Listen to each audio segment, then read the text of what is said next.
Hello.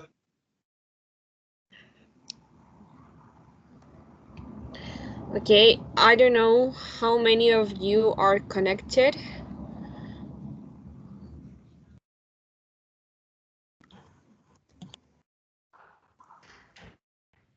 I think we're 10, including myself. Okay. Girls, should we start? Shall we start or you want to Yes, wait? yes, I'm Whenever, ready. no, whenever you want. I am Okay, ready. I'm ready too. Okay. I'm going to start. So good afternoon, everyone. We are going to present our literary review, and the one that we chose is Pygmalion. Okay, so according to the author's background, we found that George Bernard Shaw was born in the 26th of July in 1856 in Dublin, Ireland. He belonged to a lower middle class family of Scottish Protestant ancestry, and when he was 16 years old, his mother left her husband and him. He remained in Dublin with his father, completing his schooling and working as a clerk for an estate office. However, his education was irregular due to his dislike of any organized training. In 1876, he moved to London, where he established himself as a leading music and theatre critic. In the 80s and 90s, he became a prominent member of the Fabian Society, for which he composed many pamphlets. He began his literary career as a novelist. He decided to write plays in order to illustrate his criticism of the English society. Some of his dramas were called Widowers' Houses and Mrs. Warren's Profession, where he savagely attacks social hypocrisy. Um, it is also mentioned that Shaw's plays are filled with problematic parent-child relationships, like in Misalliance, with children who are brought up in isolation from their parents, with foundlings, orphans, and adopted heirs, and with parents who wrongly presume that they are entitled to their children's obedience and affection.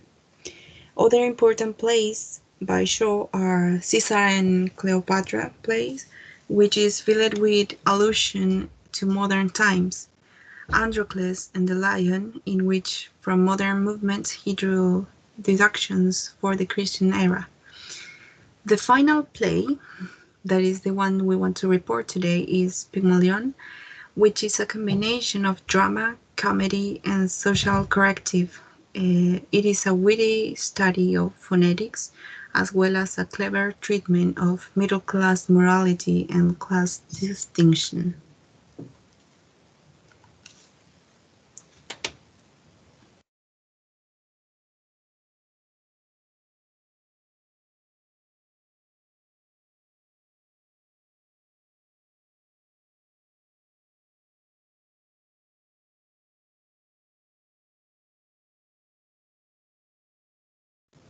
Fernanda, we cannot hear you.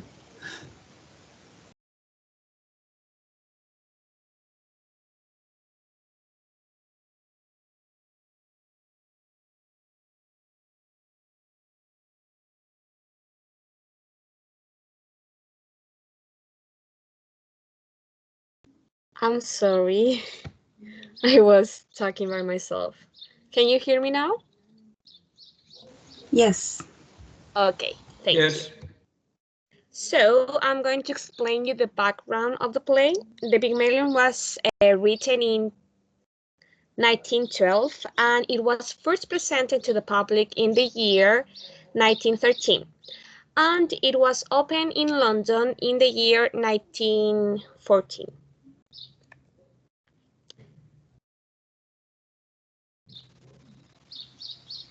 Now, according to the plot of this play, It starts with a heavy thunderstorm, and because of this, some people take shelter under the St. Paul's Church in Covent Garden.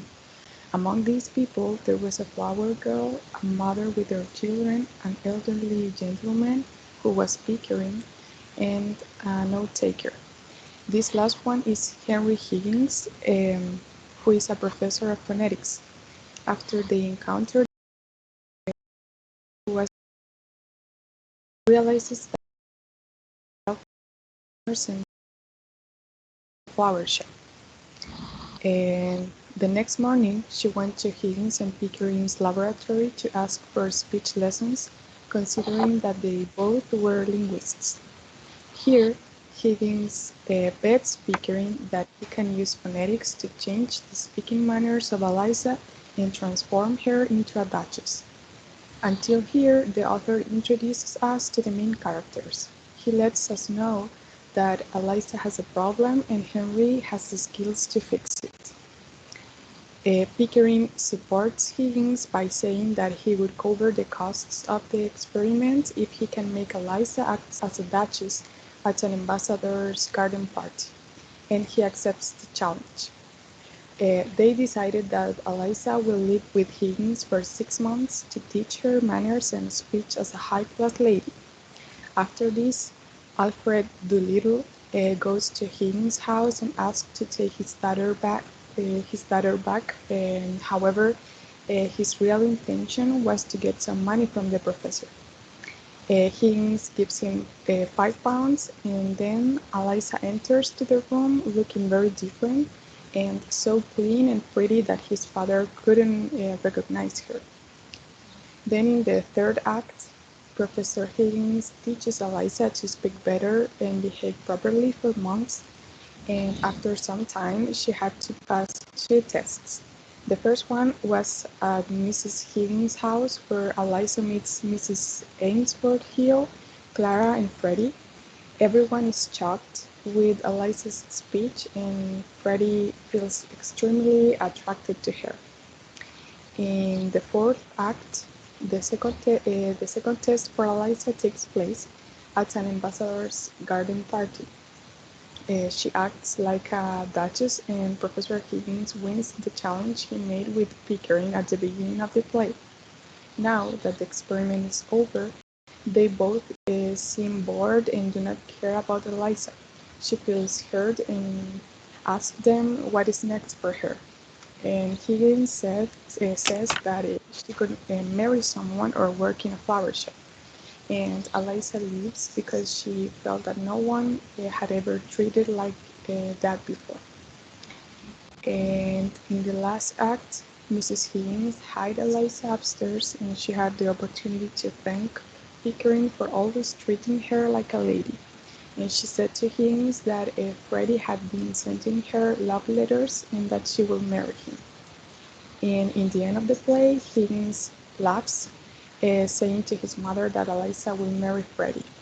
And that's the end of the play. You can change the... Okay, so according to the characters of this play, we can find that the main character is Eliza Doolittle. She is first introduced as the flower girl and called Eliza, and Miss Doolittle. She is the subject of Higgins and Pickering's experiment. She is not formally well educated. However, she is a strong character and generally unafraid to stand up for herself. She is a quick learner, and under the teaching of Pickering and Higgins, she easily learns to act like a lady and pass as a member of the upper class. Then we have Professor Henry Higgins. He is a brilliant linguist who studies phonetics. He first appears as the suspicious man taking notes on everyone's manner of speech. He is so focused on his academic interest that he lacks empathy and fails to consider other people's feelings or concerns. He views Eliza as an experiment and a phonetic job, and teaches her how to speak like a lady. Then we have Colonel Pickering. He's a gentleman, colonel, and an academic who studies Indian dialects. He shares Higgins' interest in linguistics. However, he is not as extreme in his devotion. Even though he gives Higgins the idea to involve Eliza, he treats her kindly and considers her feelings. Then we have Clara Ainsford Hill. She is from a wealthy family, fed up with all the rules of proper manners for her social class. She enjoys Eliza's inappropriate conversation, and she also comments that manners are simply a matter of habit, and that there is not such a thing as right or wrong manners. Then we have Freddie Ainsford Hill. He's Clara's brother, who becomes Eliza's lover. He represents a way for Eliza to escape from the control of Higgins, although by marrying him, she would in a sense be entering into Freddie's control rather than finding her own independence. Then we have Alfred Doolittle. He's Eliza's father, who appears at Higgins' house asking for money in return for allowing Eliza to stay with him. He became rich thanks to Higgins. However, his newfound wealth and social standing irritate him, and he is not capable and not brave enough to give up his money. Finally, we have Mrs. Higgins. She is Henry's mother. She is initially upset by Eliza's intrusion into her polite company, but she is kind to her. She tries to tell her son not to treat Eliza like an object or possession, but instead to consider Eliza's feelings. You can change the slide, please. Setting of the play. The play is set in the early 20th century, at the end of the Victorian period. During that period, London was the capital of the powerful British Empire, and the Victorian society was characterized by a rigid social hierarchy. But when the 20th century began, social changes were coming. It is also important to say that in that time, women had not gained like many basic rights or privileges yet. Symbols. The first symbol is clothing. It was very important because in those times, what the characters were like representatives to them, because these represented their social status. And there are parts in the play in which Eliza changes her clothes from fine dresses, and it is very symbolic in the play. Another symbol is the mirror, and it was very important in the play as well, because Eliza never had like the change to see herself clearly before, and she could have the possibility to see herself without defects. And it is an important and representative part of the play, since it represents Eliza waking up, and she realizes that she can really change and improve. Another important symbol is the flower shop, because Eliza wishes to own one at the beginning of the play, and these make reference to her dreams and hopes. And the last important symbol is the bath. And it is mentioned in one part of the play that Eliza took a bath, and this represented the changes that Eliza were facing. like washing herself of her past and moving on to her present and future.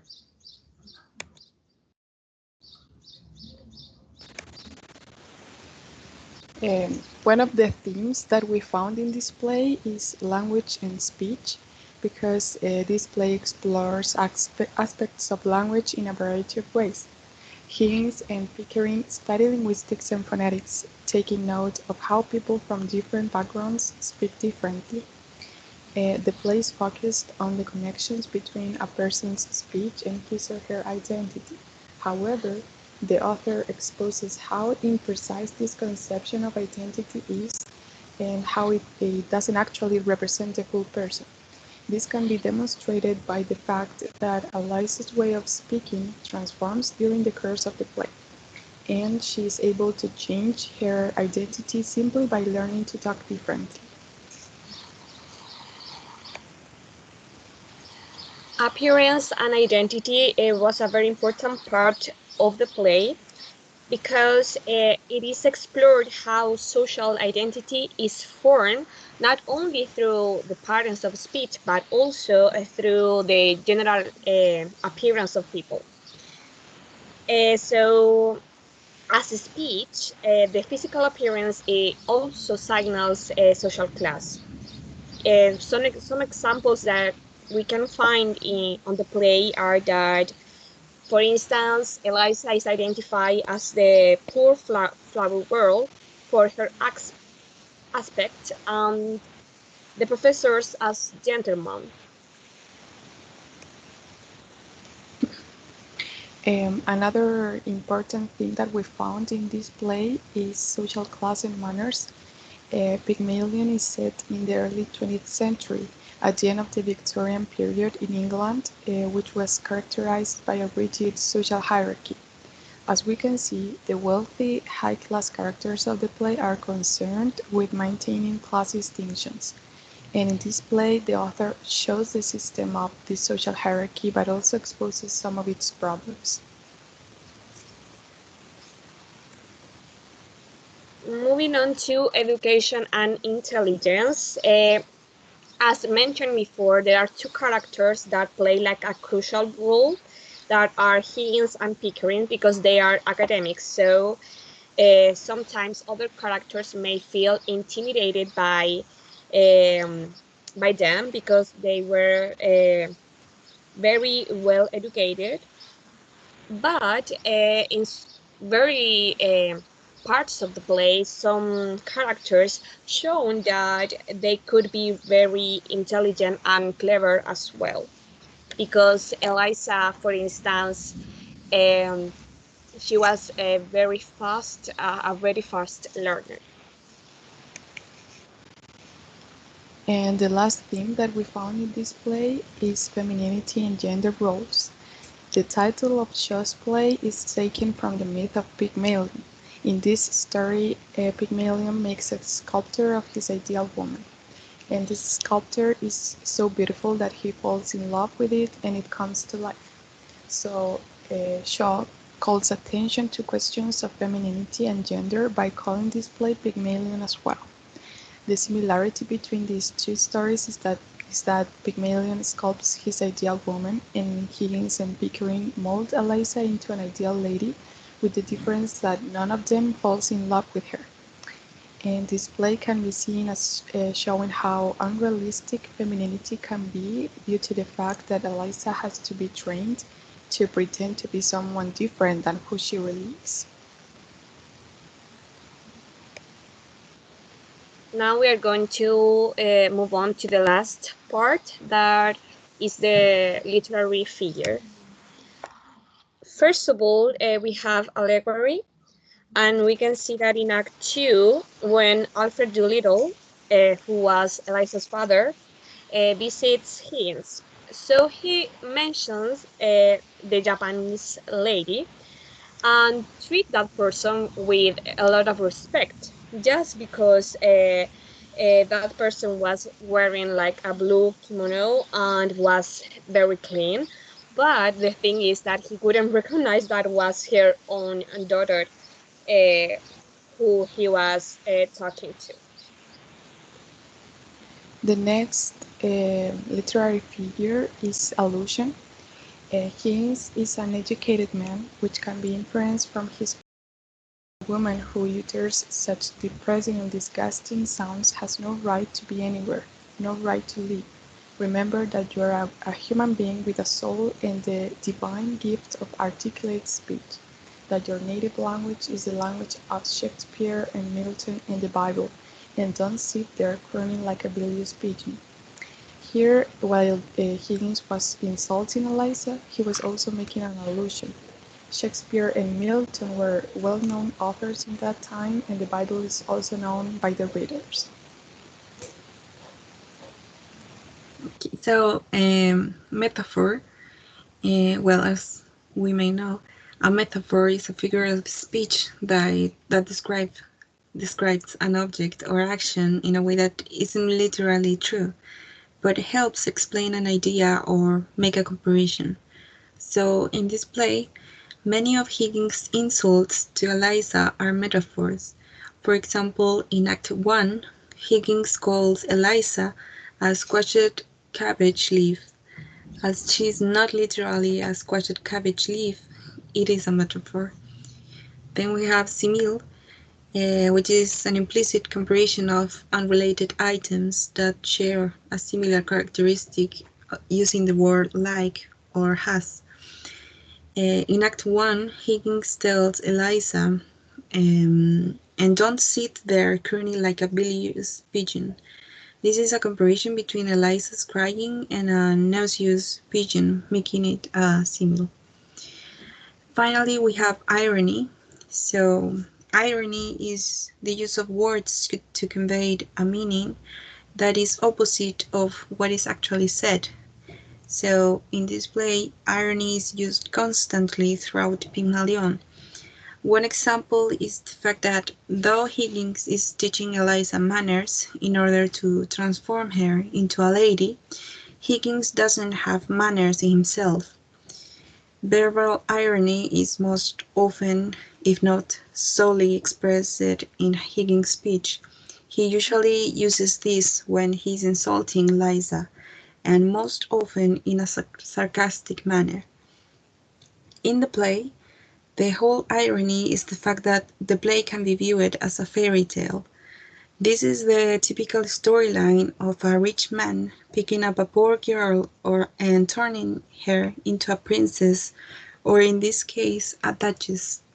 However, in the sequel, Shaw ties the story together by making Eliza marry Freddie, the complete opposite of what most optimistic readers would want. Thus, this is the irony, as it is completely not what the readers expect. Instead, it shows the reality of the story over the fairy tale version.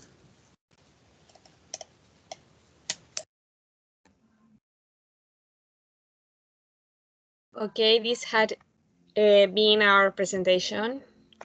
If you have any question, you can ask.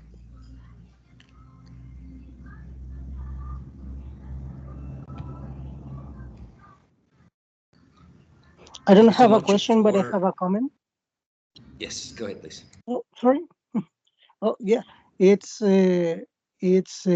powerful the way that the stereotypes and the way how people should look defines who you are.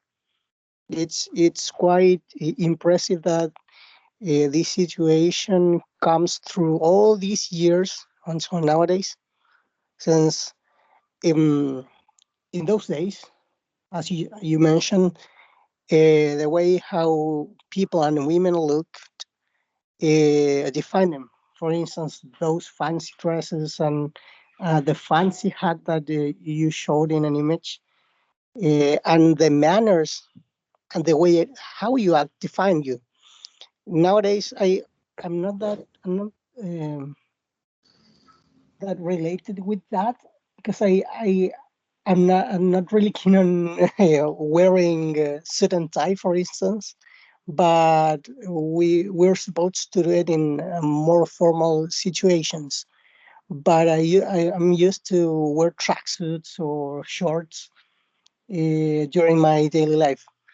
But following this line of the piece of work that you presented, it's quite marked how you look define who you are in our society.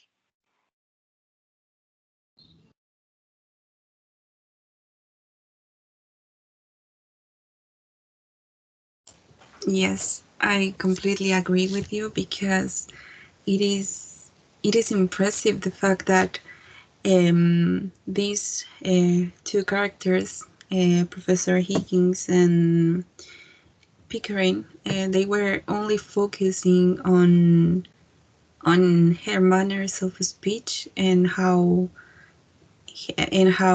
Eliza behaved and in his clothing and everything of that, and that is the only thing that makes her like look like a person from the upper class, and this creates a big problem to her, like psychological problem, because at the end she didn't know what to do with her life. I mean, she tried her best to learn how to behave as a duchess, as a wealthy woman, but then she didn't know what to do because she wasn't rich. She didn't have much power, and the only thing that she could do is to return to flowers. So that is what I believe.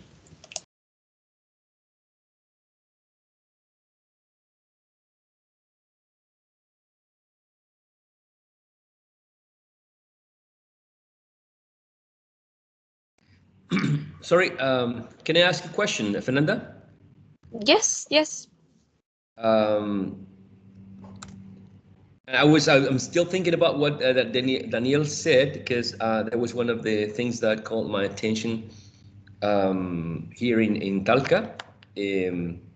That it's quite connected to what he mentioned, right? But my question goes in a different direction. Are you familiar with the image that I sent through the chat box? I don't know if you can see it. Yes. Okay, Yes. have you seen the movie? No, I haven't, but I can realize the meaning of the Okay, movie. all Yes, right, go yes, ahead. by looking at the picture. What I believe is that sometimes it exists like an idealization to woman in general, to a woman in general. Sometimes men think that they have the power to change, to improve the way women act, or the things that a woman believe. So sometimes there is not like too many intents for a woman to talk or to speak freely without a man trying to change or to improve, or in some other ways changing that perspective, because they believe that what they say it is more is like more like a truth. But what happens when in this case they um, they change a woman completely? The same that happened in the play was that they got very bored, and in that case Eliza didn't know what else to do, or how to move on, or what to do with her life, because they took like the whole control of the situation. And it there was like a moment that she didn't know how to act by herself, and this really happens in today's society in so many cases. Right. That's totally agree with you. And there's also the perception of society when this lady was seen with what the character played by Julia Roberts is seen with the character played by Richard Gere in a very formal context, and she is judged because she's not wearing the type of dress that she was supposed to wear on that occasion. So that's also something which the character was being judged, right? Yes. It is like the movie, like Legally Blonde, where they didn't believe that she could become a lawyer because she was seen as a silly, but she did. Right, exactly. That's a very, very good connection. Um, Carla, Yes. if we could contextualize this play to Chilean reality, which elements do you think should be adapted in order for this play to be understood by a Chilean audience? Sorry, I Where, didn't understand. yes, where and when and how, which would you change in order for this play to be contextualized to a Chilean reality? Mm. Let me give you some ideas in order to explain Yes, please. yeah. Eliza has a very specific accent, which is Cockney. Cockney is the accent of the working class in London, and the type of accent, or yes, the type of accent that Higgins, right, was favoring was RP, or received pronunciation, which had a different perception, right? As in terms of social lects, is more prestigious than the Cockney, and also Eliza has a specific job, right? These gentlemen have a specific also occupation, right, or an academic job. So which changes do you think, if you were able to take this play and adapt it to Chile so that a Chilean audience could see the play, which changes would you make? In which way would you adapt this play to a Chilean reality? Okay, well, maybe it can be used in many situations. I mean, it is known that in every region we speak differently. We use different tones, manners of speaking. So it can be adapted to that. Like, I don't know, the accent of people from the north part of Chile or the southern part of the country. And also, I think, well, this is my personal opinion. I am not forcing anyone, but maybe with Mapuche people, like, um, it, I don't know, but maybe politicians and people from higher positions try to modify their culture, try to eliminate what are their, I don't know, their manners, their ways of living. And this is also like something shocking because you are taking everything from them in order to make them fix in the society, like make them fulfill like the perception of what they have from the country itself. So I believe that that can be a comparison, like adapting the display to Chile. Alrighty, thank you so much. Very, very interesting, this connection with Mapuche, because we're also talking about not only a different social lect, but different language.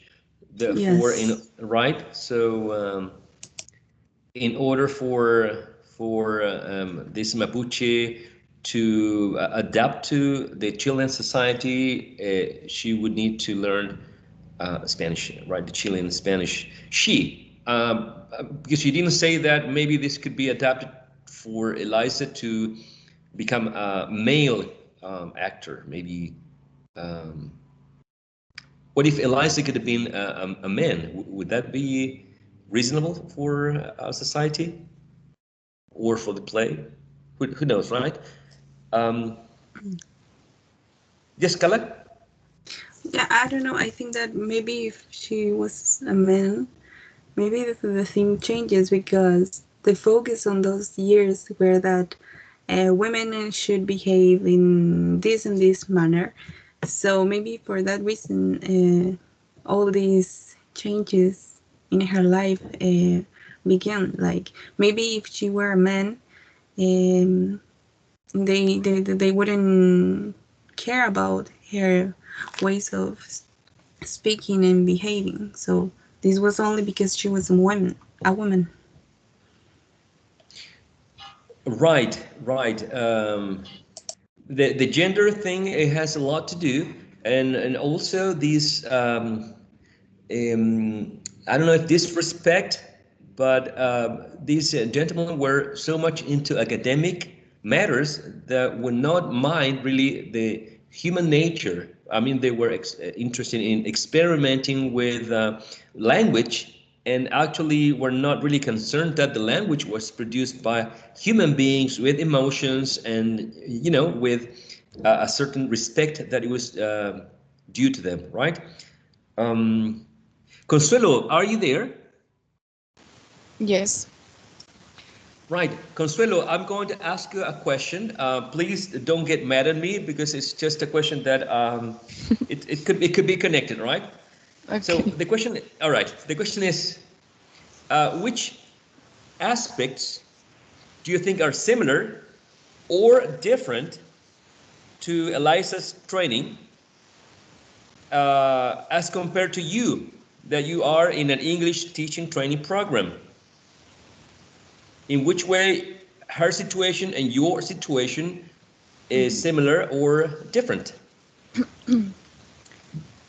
You mean that, I mean, you want me to compare my, like, my education in the university in an English program with the story of Eliza? Sure, with her position, all the decisions made, and in which way this might be compared or completely not comparable with your situation as being in an English teaching training program. Well, I would like to tell you first that this program, I mean, studying English pedagogy, it wasn't my first option. I wanted to study agronomy, and I decided to study this program because I felt that the other career wasn't for women. Because when I finished high school, I had to do my practicum, and it was as I mean, it was like an agronomy program in the school, and I felt that they didn't care about women in that career, so I decided to study English pedagogy instead. Uh, because I feel that in this program they don't make differences between women and men. I don't think that uh, I don't know, but I don't think that there are schools who prefer to hire women over men. Maybe sometimes they do that because women can get pregnant, so they will have to look for someone else if a female teacher gets pregnant. I think that it's not the same situation that happens with Eliza. I don't think that I can compare uh, my education in this English program with the story of Eliza. I don't feel like that. Like I can compare that. Right. Now, Elizabeth receives, the direction of my question that maybe was not very clear is Eliza gets some linguistic training in order to become someone that eventually is not exactly the same as herself originally. There is a starting point, right? There's some training, and then Eliza becomes someone else. So if you started as one Consuelo, Mm-hmm. and you went through a training which involved a linguistic training as well, and eventually you not becoming the same Consuelo that started a couple of years ago, right? So, Yes. yeah. Now I got your question. Okay, yeah. No, that's all right, Eh, because I didn't explain myself. well, I think that I am totally different, Consuelo. But it's not in a bad way. I don't think that I changed. Like I don't think that I'm being trained. I think that I learned to speak English. I learned linguistics and everything, but I don't feel that teachers trained me to be someone that I am not. You know, I guess I I feel okay with this. I can't compare the story of Eliza with mine because I don't feel like that. I don't feel like I will I don't know, finish the program and say so like the experiment is over and now what can I do? No, I just feel like teachers prepared me to be a good English teacher. Just that. I don't feel like Eliza. All right. All right, excellent. So the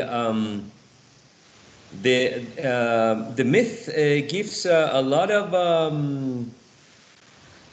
material also. And what is your perception, Carla? I'm sorry, I didn't see your hand. Go ahead, please.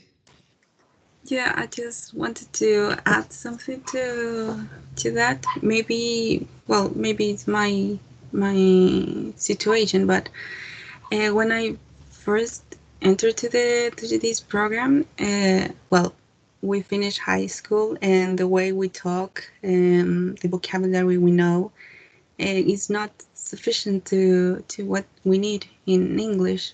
So, and also the accent, like maybe we are not, well, we are not forced or or I don't know that we are going to be punished because we don't do it, but there are some comments like we sound too Chilean, and we should use more an English accent in order to be more similar to I don't know to the sorry, I forgot the word.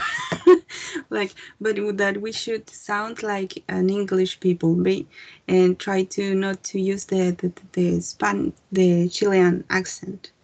So maybe that could be a comparison to this play that we have to learn new vocabulary, like, and in the way that we are moving forward in the program, we have to, I don't know, to use more academic language.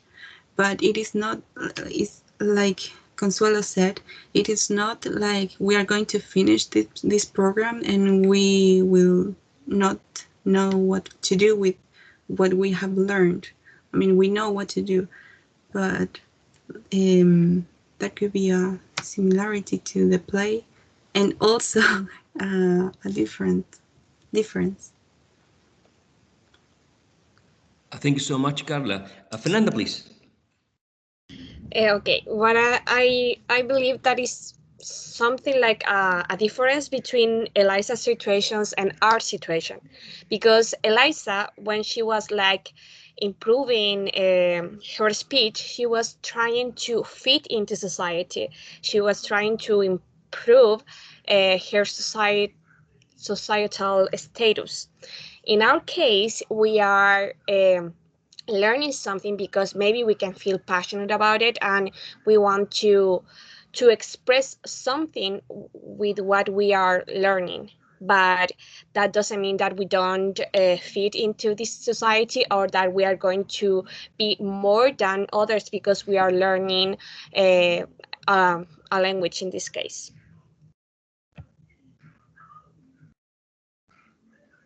Right. All very thoughtful contributions. I was considering Carla's comment, And actually, there is an old perception in the old school that English teachers should sound very close to RP, or received pronunciation, or General American, which is the other standardized dialect spoken and accepted for testing. And whenever someone is hiring a teacher, is always like looking for whoever sounds closer to RP or General American. But things are changing nowadays, as when you use language, basically you are communicating culture, and you cannot deny who you are. You can wear a mask, but you cannot deny who you are, where you are from. And whenever you communicate about your own reality. So because that's, I mean, you speak about yourself and about your own culture. So nowadays, instead of RP and General American, the ideas or concepts being discussed are the ones that I posted in the chat box. Now we consider that we use world Englishes, meaning that there are different types of Englishes, and that each one includes or has certain features, and that it's okay to study them and it's okay to use them, because each type of language or English reflects some sort of cultural perspective and particularity. So English now is no longer, I mean, still addressed as ESL and EFL, but nowadays people are talking about English as an international language, or as a global language, or as a lingua franca, as English is being spoken by more non-native speakers than by native speakers. So stereotypes change, right? Now we don't need to think about this sounding like an English person, because essentially in the pronunciation you also convey certain cultural elements that can help you to communicate. Whenever you talk to someone who sounds Latin American, you may know in advance that there are some features or characteristics that you may share with the other person. As when you talk to someone who sounds with a specific accent, there's also some information conveyed. So pronunciation also conveys information about the speaker, right? I was thinking, what if we took this place and took it to Santiago? Who would Eliza be? What kind of pronunciation she would have? What kind of job would Higgins have? Same job, phonetician, or any other? How would Eliza speak? How would she dress? Considering to adapt to a Chilean reality. What if we take this to a high school and we adapt it for the Chilean context, so that your students can play this? Because it speaks about social differences. It speaks about changing who you are, or your essence, or your original self. Because essentially, in the myth, the sculptor falls in love, right? Pygmalion falls in love with his creation, but that's not the case here. So would it be okay to try to change someone? If you fall in love with someone, is it okay to try to change that person? So those would be topics that you can consider if you take this play to, for example, a high school, and you want to use literature in order to teach English, but also address other topics. You could consider using literature and using this play, Pygmalion, to discuss these elements. I don't know if that's I don't know if that's something that you might think of when you start your teaching career in school. Why not using literature in order to address topics that can be used for open discussion? It doesn't make sense what I'm trying to say. I mean, anything that you think you could be using later? in very few years. I think that it is very possible to use literature in order to teach, well, to teach literature, but also to use it to compare the what is happening nowadays. It is a very good idea, like to compare or to use the fact that if you love someone, are you capable to change it? Would you change that person only because you love him? I think that it is we can adapt this play to, to so many situations, because the author of the play wanted to criticize the society of those days, but it is not like something that is not happening now. So, yeah, I was thinking about what you said, Professor, and I totally agree with you.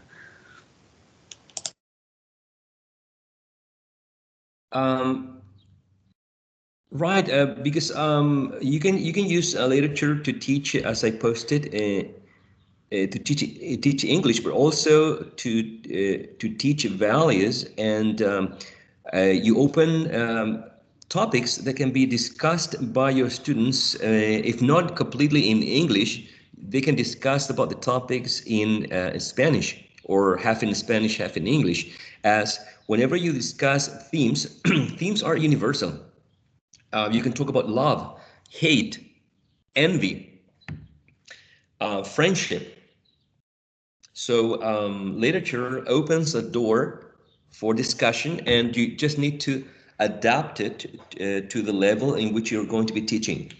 You can even do some plays, and I'm sure if you try to make or do these performances, um, you're going to be recognized in your school whenever you are working in a school, because theater is a good way to show others also that your students are learning English.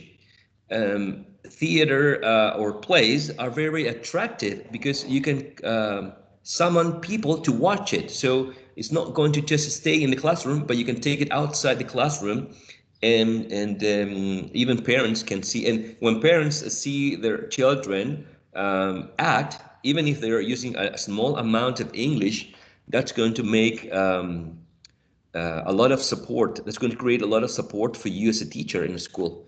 So consider that. I mean, everyone's consider technology. Everyone's consider recording. But what about plays? That's also another tool that you can think, because you need to have a toolbox, right, full of different resources, being literature or theater, one tool that you can use later, right? Um, Very interesting. Maybe you may have a thought about an ex that you had before, someone that you fell in love and that you wanted so badly to change and you couldn't change that person, and now you're not anymore with him or her.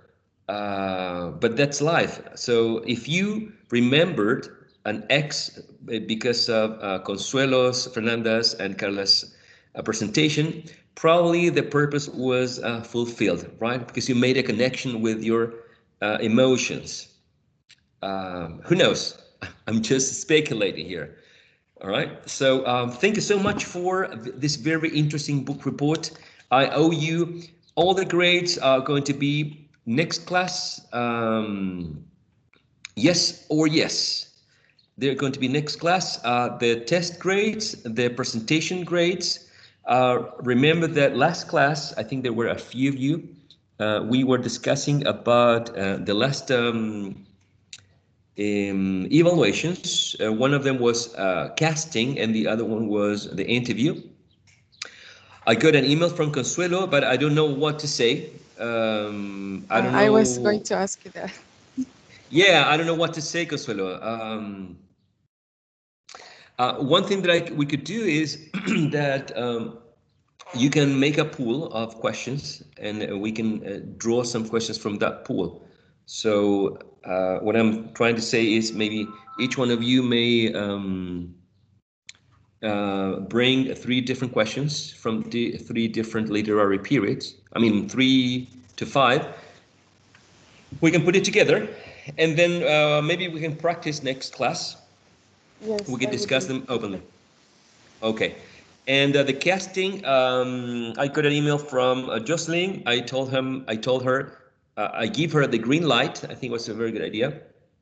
The casting, remember, can be individual or in pairs, but if you do it in pairs, you need to make sure that technology works with you so that you can record yourselves and you can divide the screen. So it could be a monologue or a dialogue between 2.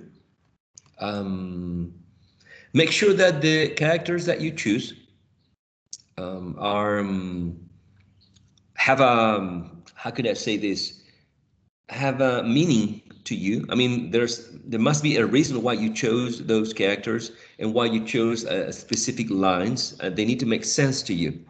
Okay, I mean, that could be one of the questions in the what's the name of this, in the interview. Why do you choose that character for the casting, and specifically why those lines? Okay, so make sure that the character and the lines, right, make sense. Remember, the casting has to do with performing. So you need to use you need to record yourself, so you need to use the camera. If you're using something to remind you about the lines, make sure that none of us realize that you are using something to to remind you about the lines. Okay, so take all those considerations. Um, if anything happens, if any questions, I mean, you might have before next class, please shoot me an email or through Teams. I gotta go now because I have a meeting. Thank you for the presentation, Fernanda, Carla, Consuelo. Maria Ignacia, thank you for your contribution. Daniel, thank you for your contribution. Thank you, all of you, for coming, right? Maria Ignacia. Yes. Last thing. Can you send Yes. us like an instruction, like detailed instruction for the casting? Oh, sure. Okay. Absolutely. Okay. Uh, duration, the requirements, the rubric. Yeah, no problem. I could do that. Yes. Thank you, Professor. Alrighty. Thank you, Guys, have a Professor. wonderful day. Thank you. See you Thank around. Professor, you. Bye. Professor. Thank you, Bye. Professor. Say. Yes, someone was. Yes, it's me, Javiera. Javier, go ahead, please. Do you have some minutes? Because I need to Uh, ask you something. yes, I actually don't have because I have to go to a meeting now. But I got your email about a Our presentation you first, sent. yes, yes. Yes, yes. So I'm going to reply that email. All right. Okay. All right, Javier. Thank you so much. Sorry. Thank you. Thank you. Bye. Bye, Professor. Bye.